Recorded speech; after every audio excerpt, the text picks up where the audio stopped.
Welcome again to my channel. My name is Malasa, and today I'm gonna be show you the design parts of this 20-story building using ETABS 2016 as per the Ethiopian Building Code of Standard and the European Building Code of Standard.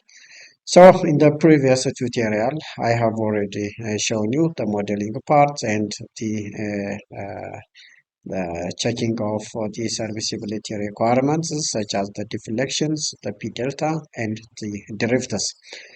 So today I will see the design parts of the column, which is the tutorial part 18. So if you like my video, don't forget sharing all the prepared videos to your friends so that your friends will be getting the uploaded videos which have already been prepared regarding to this 20-story building. And also don't forget just provide me comments and questions regarding to the structural design of reinforced concrete structures and steel structures in my commenting box so that I will be answering your questions within a short period of time as much as possible. And also, if you wanted to get a notification for the newly uploaded videos, just you can press the bell icon. So now let me proceed to the today's tutorial, which is the tutorial part 18, focusing on the design of column. Okay, now I have already prepared a spreadsheet. Here, this is a spreadsheet prepared based on the Ethiopian Building Code of Standard and the European Code of Building Code of Standard for the design parts of the column.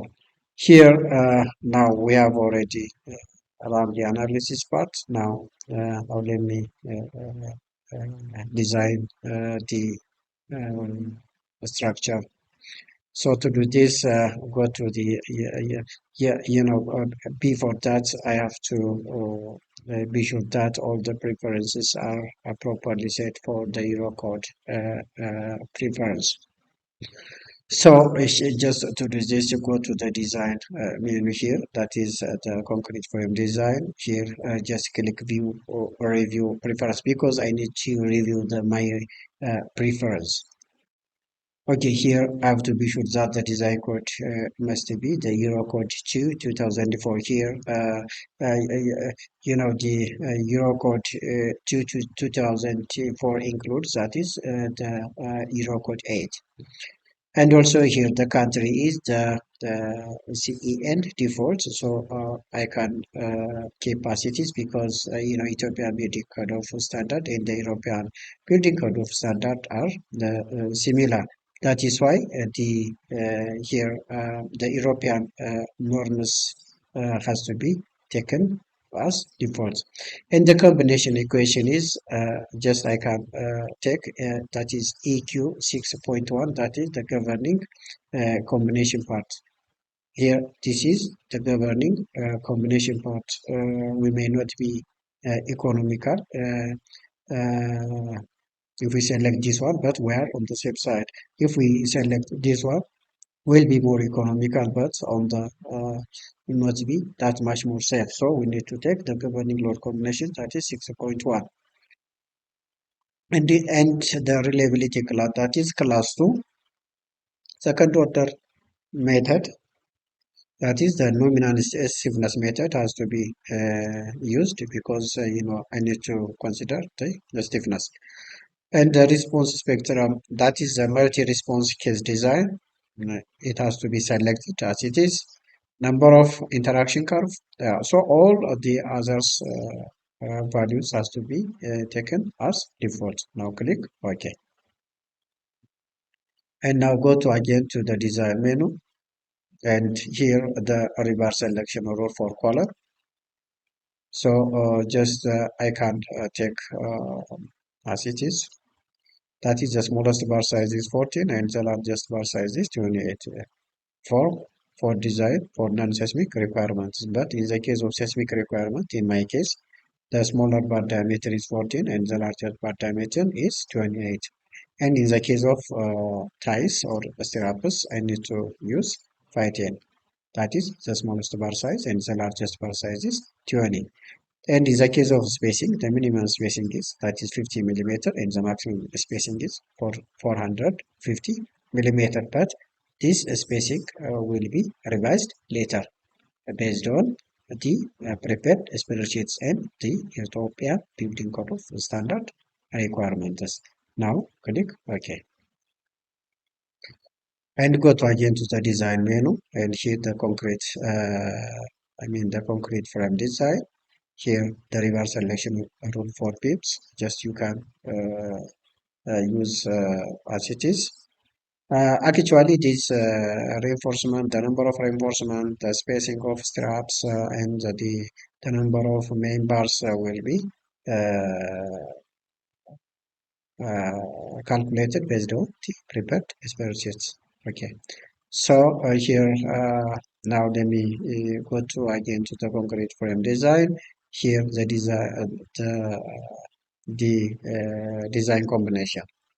Here I have to be sure that all the design combinations will be just transferred to the design combination. Here previously all those combinations are put here. But so I need to transfer, or I need to put all those combination in the design combination list. So click this one. Now click OK. So come back to also the design menu, and here I have already finished transferring the design combination. So start the design check.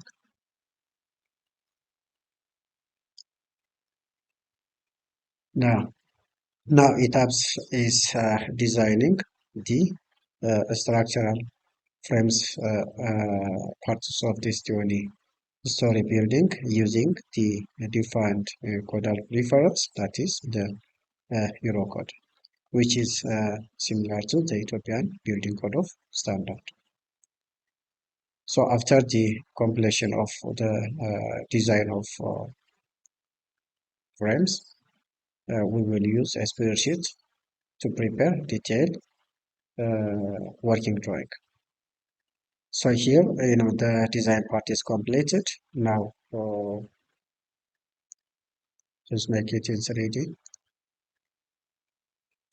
So I have to be sure that all the members are passed the design. So verify all member passed. Then click this one.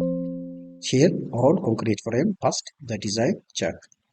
So this indicated that the provided cross sections of the structural frames are adequate enough. So here now let me select the column parts.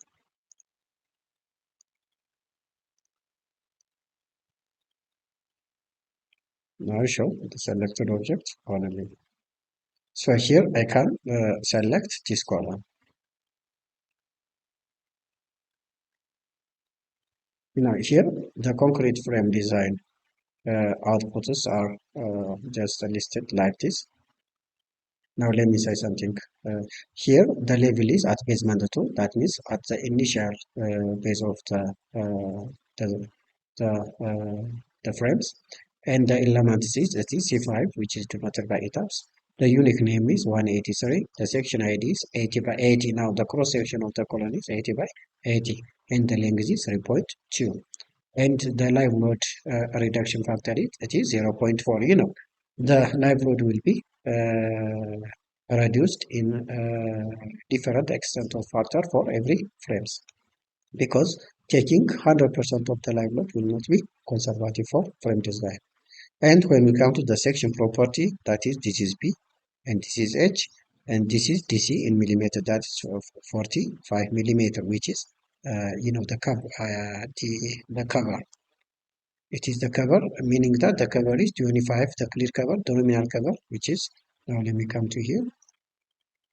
Here, suppose this is a column, and here this is a strap. Now here, this is a clear cover.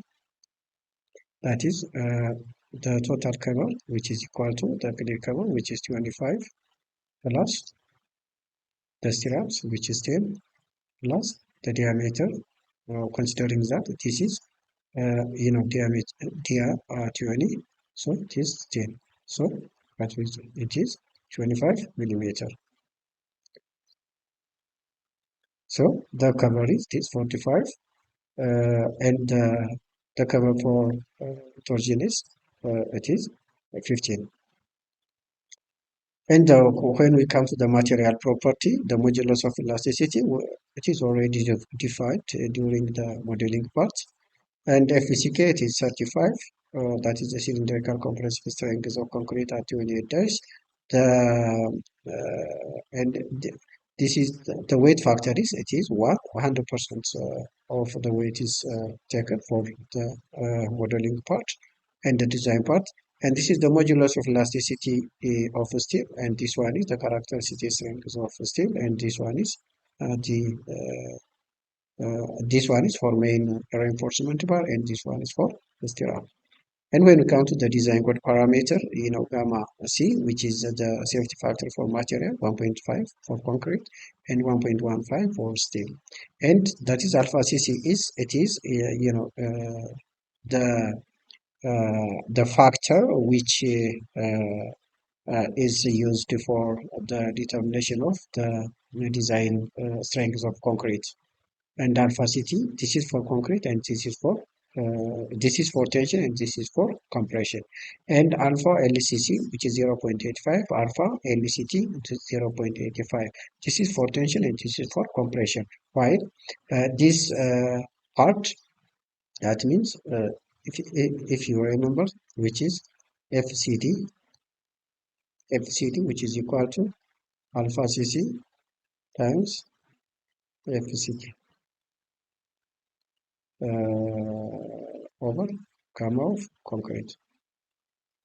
So gamma of concrete is this one, and alpha CC is this one, and this is for tension, and for tension we can both are both for tension and for compression they are the same. And when we come to also the longitudinal bar here, longitudinal reinforcement design, NED, which is the axial force, which is the applied axial force on the column, MED, which is the movement along axis 2, and MED3, that is the movement in major direction, and this one is in minor direction. Suppose here we have a column, and this is axis 3, and this is axis 2. Then here MED2 is, it is the moment about axis 2, and MED3 is, it is the moment along axis 3. So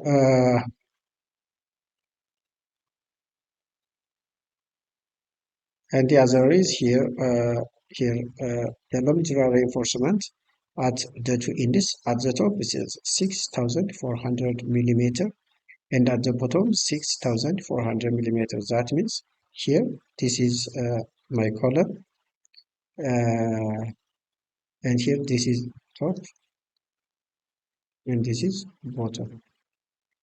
So the reinforcement at this point is this one, and the reinforcement at the top is this one.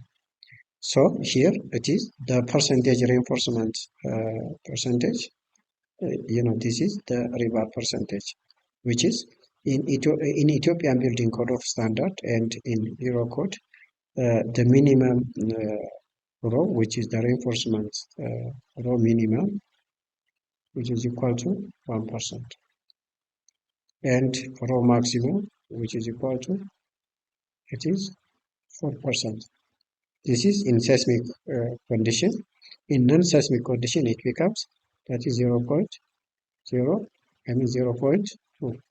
But in our case, as the location of the building is in seismic zone, so we need to use Eurocode 8, which specifies the minimum reinforcement ratio is 1%. So this is the minimum reinforcement ratio which is provided for this column.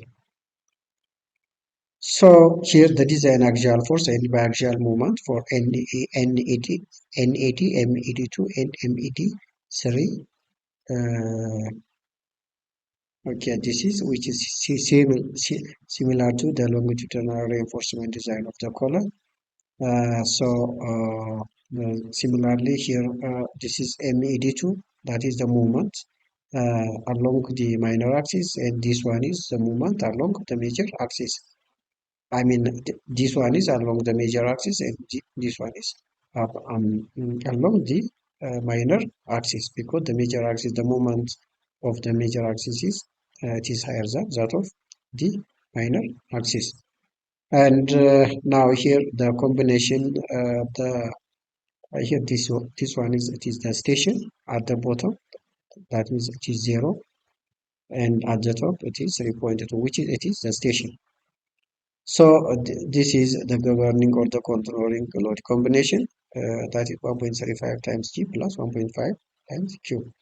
This is the controlling load combination. So here the, in designing of this column, seismic is not the controlling or the governing one. So the governing combinations or the governing loads are the variables and the gravity loads for this member only. For the other members, seismic may be the controlling part. So just go down, show reinforcement for major axis here.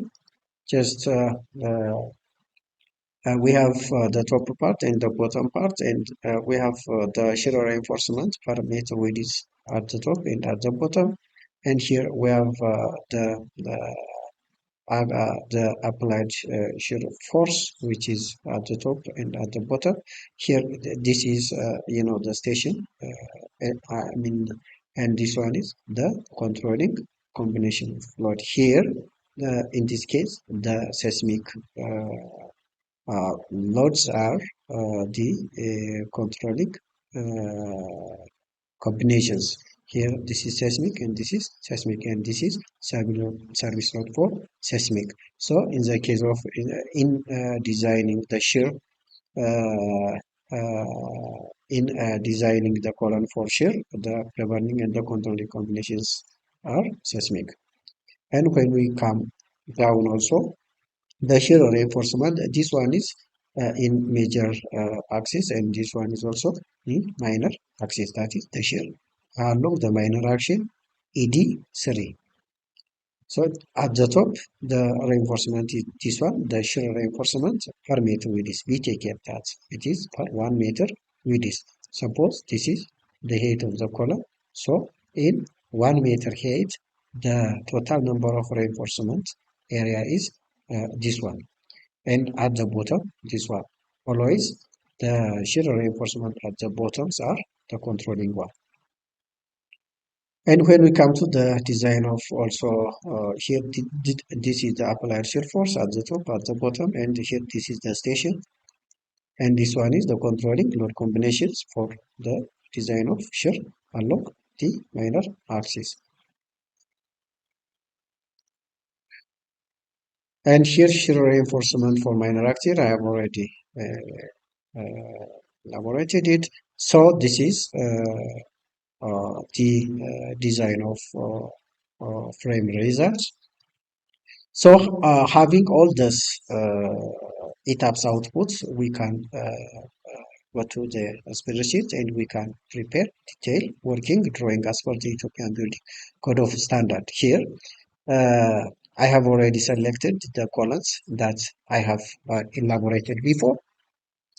So here the complete grade is TC 45, that is. So the FCK is, it is 35. Just we can take from the table, or we can divide the cubical compressive strength by 1.25, so we can get it is 35. And the FCD is, it is 29.75. How it comes, just I said before, that is alpha CC times FCK over gamma of concrete. And the HC, that is the height of the colonies, it is 80, and the width of the colonies, it is 80. The slab thickness is, it is 180 millimeter. The beam depth, it is 600. So where you can feed the red color, and the green colors are the outputs, and they are an automated parts of the red color. So here just the H clear, the clear height of the colony is 260. How it comes? By deducting the depth of the beam on the slabs. And here the cover is, it is 25. This is the nominal cover. And the critical height is, it is 800. How it comes? Just look it. The critical just come to here. This is the color I have already prepared. And the critical, L critically, the maximum of HC or LC or over 6 or 0.45. So here this is meter, and this one is in meter, and this one is in meter. So the maximum is HC, it is 800. Here this one is, it is 800, and this one is L clear is, it is just as I have said before, 2600, and this one is, it is 450 and 450 millimeter. So this one is over 60. So which one is the maximum? The maximum will be this one. So we can take the L critical, which is HC. So what is L critical? Just go down. L critical is nothing but it is the confining zone. Starting from here to this, or starting from here to this. This is L critical, which is the closely spaced straps. So just this is what about the critical height, and L clear over HC, L clear over HC, which is equal to yeah, do not use L clear, which is equal to L critical in the case in this case. Why? Uh, if this combination. So now let me come back.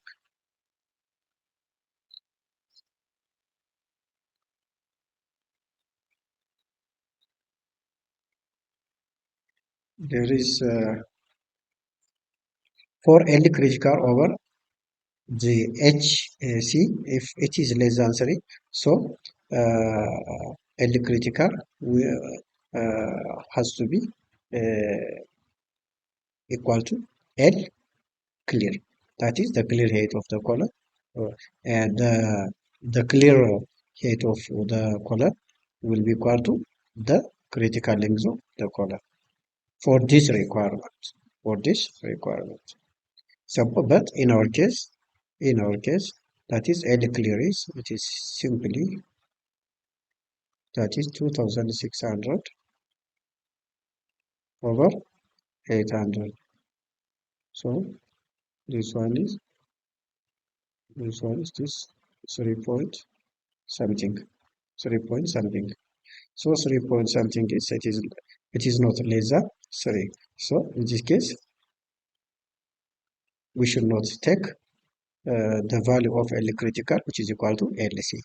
Instead, we need to take this the value which I already calculated before, this one. So the controlling part will be this one. And here, when I come to the axial load, which is 10,370 kilonewton, this is from ETABS. From ETABS. Just come back to ETABS. For the axial load. Here, the design NEDs, it is 10,480. That is 10,480. In this case, that is 370. So I need to edit it. That is 10,420.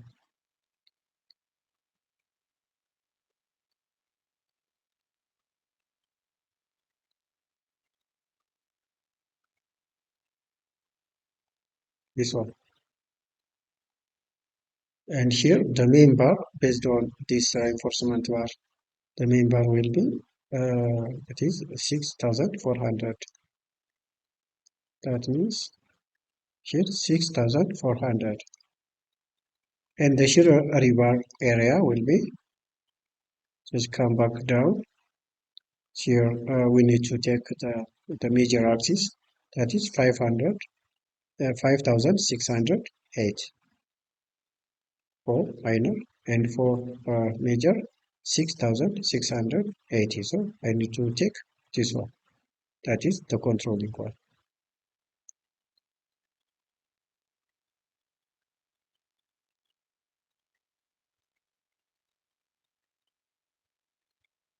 This one. And the main bar diameter for it is 20. That is the vertical main bar, and the shear reinforcement bar diameter is, it is 10. So the distance here, my structure has to be designed for the ductility plus medium, because concrete by itself it is a brittle material. So I should not use ductility class high category. So I need to use ductility class medium. For ductility class medium, the distance between restrained main bars should not exceed 200 millimeter, and the distance between the restrained and the unrestrained member should not exceed 150 for ductility class medium structure. And all those are elaborated and clearly indicated in the code. That means just when we come to here, just come to here.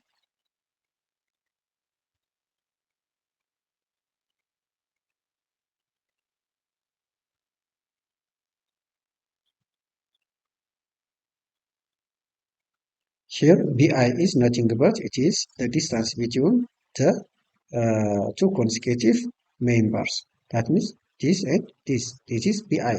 So the distance between two restrained bars should not exceed 200 millimeter for ductility class medium, and should not exceed 150 for ductility class high. But in our case, we should take this option. And also the distance between non-restrained bar and restrained bar should not exceed 150 millimeter. Okay, this is clearly indicated in the code. So here, based on the provided reinforcement area, this reinforcement area is this is the total reinforcement area provided on all four faces. So the total required number of members will be this 20 using this spreadsheet. So total provided member area will be 6,280 millimeter square. So this area, this area must be greater than this area. In this case, 6,280, but in this case, 6,400. So we need to apply some adjustments on the selection of the diameter of and the arrangements of reinforcement bar. So I need to use the bigger size at the corner bar. So here it is properly put in the conditions of the formula. Hence, use the bigger diameter corner bar plus edge reinforcement bar. That means if we use 4 diameter 24 plus 16 diameter of, sorry, here,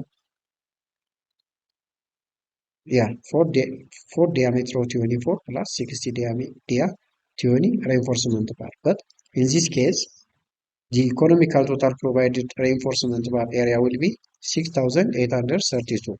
That means this is the actual provided reinforcement area, and this is the required reinforcement area, and this one is the provided reinforcement area. So here this is clear, nearly closer to each other. So this indicates that the selection of our reinforcement bar diameter and the total number of reinforcement bar is economical. And when we come to also down here, this is the final status. It is okay. That means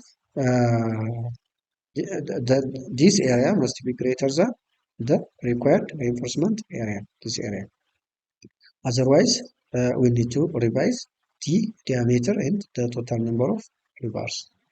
And number of leg of shear reinforcement along one direction. Here, this shear rebar per meter is provided. That means 6,381 millimeters square per meter. This is per 1 meter length columns. So the number of legs for of shear reinforcement along one direction. That means here we have two directions, in this direction and in this direction. So we need to select one direction, this one, because the size is the same, 800 by 800. So number of leg of shear reinforcement along one direction, meaning the distance between restrained members should not exceed 200. We have already, this is already the maximum, the maximum spacing of the restrained bar. So, by keeping the distance between the restrained bar, which is 200 millimeter, so we need to calculate the number of legs. Suppose if we have the members just like this, if we have, suppose just like this is a strap, this is a strap. So here the total number of members on one face is 86. It is already defined and calculated. It is 6. So here here we have cover 25, and here we have cover 25. So what will be the rest dimension? It is 750. So the distance between this bar and this bar will be how much? 1, 2, 3, 4, 5. 5. So when we divide this into 5, it is 150. It is 150. This one is 150. And this one is also 150. And this one is 150. And this one is 150. So the distance between the two consecutive restrained bar should not exceed 200 millimeter, meaning it is 150. So our provision of shear reinforcement is correct. That means here the number of leg of shear reinforcement along one direction is 6. So total area of provided shear reinforcement at one station and one direction, meaning here if we have a column here, so if we cut at this point, if we a cross section at this point, that means AA. So this is what section AA. So section A. Here we have a strap here, we have a strap here, we have the third leg, the fourth leg, the fifth leg, and the sixth leg. And in similar manner, we have to also provide the 6 legs stirrup in Y direction. So here the total area of provided shear reinforcement at one station and one direction will be, how much is it? How much is it? It is, this one is here. We need to multiply this by 2 because in 2 direction here, just like this. We have to multiply this by 2.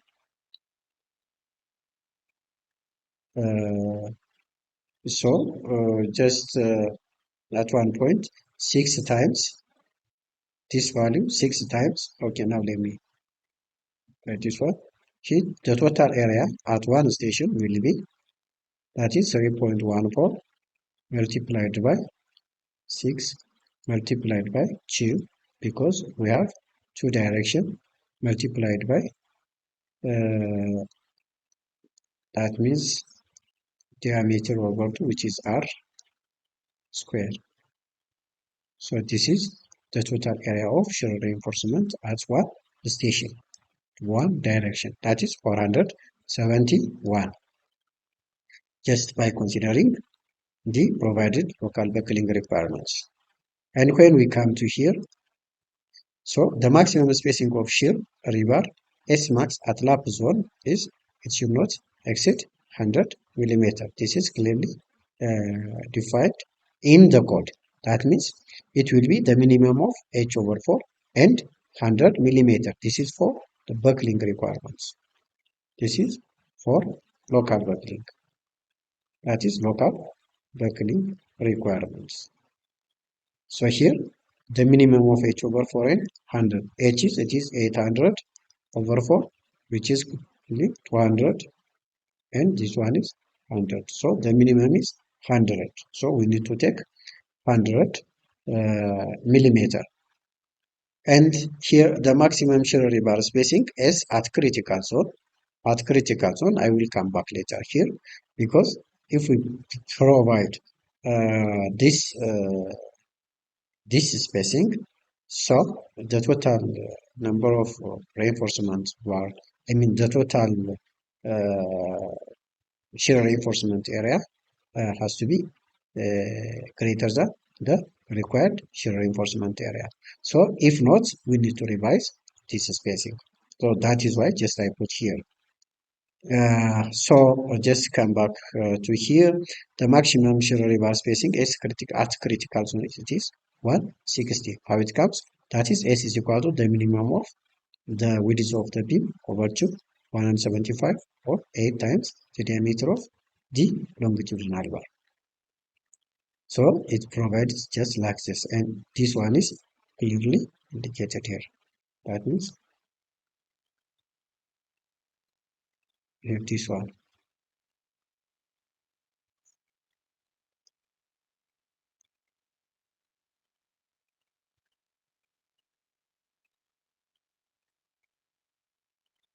Okay, where is it? Yeah. The maximum shear rebar spacing is at critical zone. So here is at critical zone.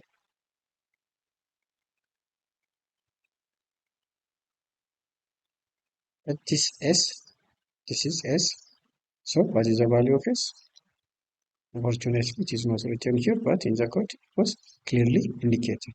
Just come back to this. Okay. Okay, it was clearly indicated in the code. So in order to save time, just I can put as it is. So hence use spacing of shear rebar at critical zone, that is 80, which is the minimum of the two. This and this 80.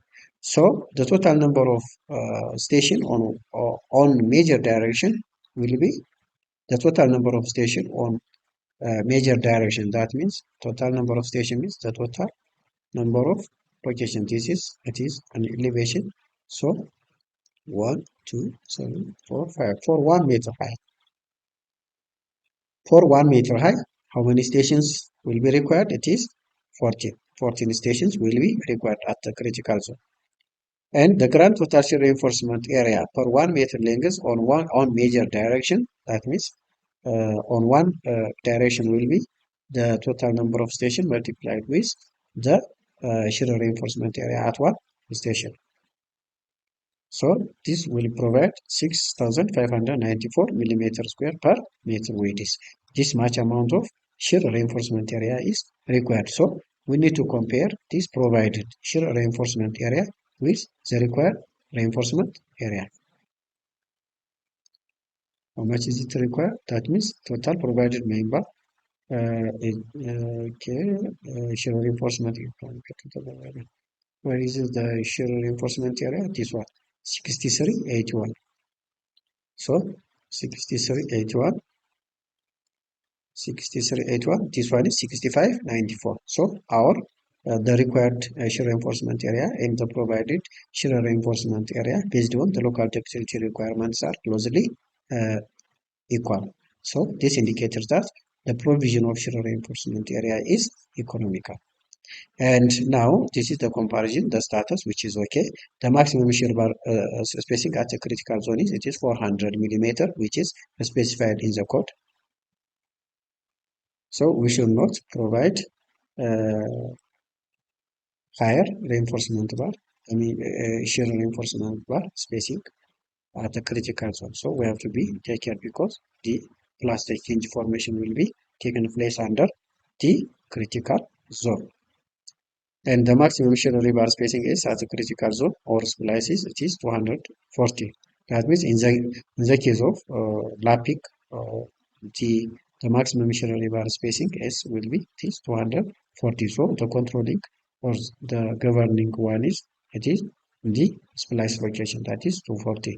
In any of the two cases, that is the spacing of 400 and 240 is higher than the provided shear reinforcement spacing, that is 800 millimeter. That is 800 millimeter. So now the axial load ratio, which for ductility class medium is less or equal to 0.65. This is actually provided in the code. Just come back to here. Here, this one. That is here. This is for the ductility class medium. This one is for ductility class medium. So how it comes? So now let me show you something here.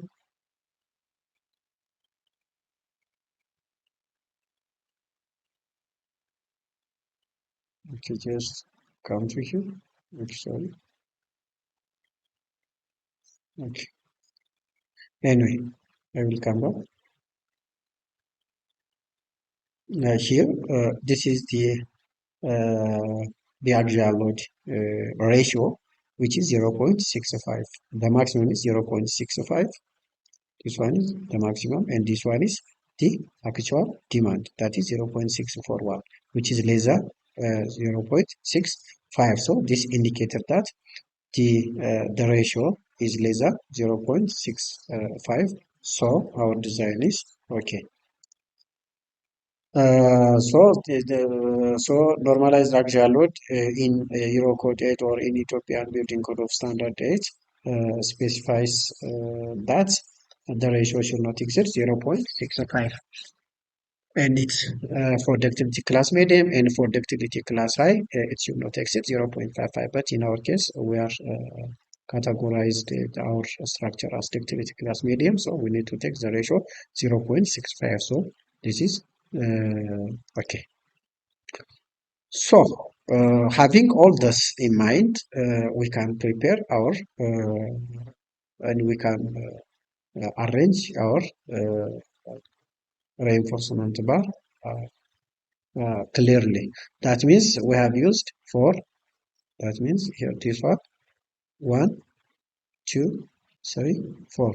So 4 dia 24 plus 60 dia 20. That means 4 and this, and here we have 40s, and here we have 40s, and here we have 40s. So totally 16 there, 20 reinforcement bar is required. So if we just check the spacing is here, this spacing is, it is 150. It is okay, and in this direction also in similar manner the distance between two consecutive restraint bar should not exceed 200 millimeter. And the clear cover is this 25. So here we can put the detail of the strap. That means we can use this is the outer or the main shear reinforcement bar, this one, and this one is the ties, the interior ties, or those are the interior ties. So we have four at one station. That means one, two, one, two, totally four straps are required. And here four straps meaning that is six legs. I mean four leg strap, one, two, three, four, and in another direction four. That means totally four straps with center to center 80 millimeters are required. So this is at critical zone, and this one is at non-critical zone, mid portion. That is, we can use 200 mm. How it comes? Here, the maximum is, that is 240, considering the splice case, and it is 400, considering the critical zone. So the governing one is the splice zone, so 240. So we need to provide a maximum spacing less than 240 millimeters. So we can provide 200. This is 200. So this is, I think, and the minimum is 1% and the maximum is 4%. And this is for ductility class medium and ductility class high. For ductility class low, that means for condition where there is no seismic action, so we can take 0.2% as a minimum reinforcement area ratio and 4% for the maximum one. Our working drawing looks like this one. I think this is all about today's tutorials. So if you like my video, don't forget subscribe my channel. If you like my video, don't forget subscribe my channel so that you will be getting more relevant uploaded videos which have been already prepared for this 20 story building, and also you will be getting the relevant structural design tutorials of steel structures. And if you have questions regarding to the structural design of reinforced concrete structures and steel structures, you are always welcome. And you can provide me your questions and your comments in my commenting box, so that I will be answering your questions as much as possible within a short period of time. And don't forget also share my videos to your friends so that your friends will be getting more relevant uploaded tutorials within a short period of time. And also, if you want to get a notification for an immediate uploaded videos, just you can press the bell icon. So this is all about the today's tutorial, which is tutorial part 18, which is focusing on the detailing and designing of the reinforced concrete structural columns. So see you next time with tutorial part 19, focusing on the designing of the shear walls. So bye bye.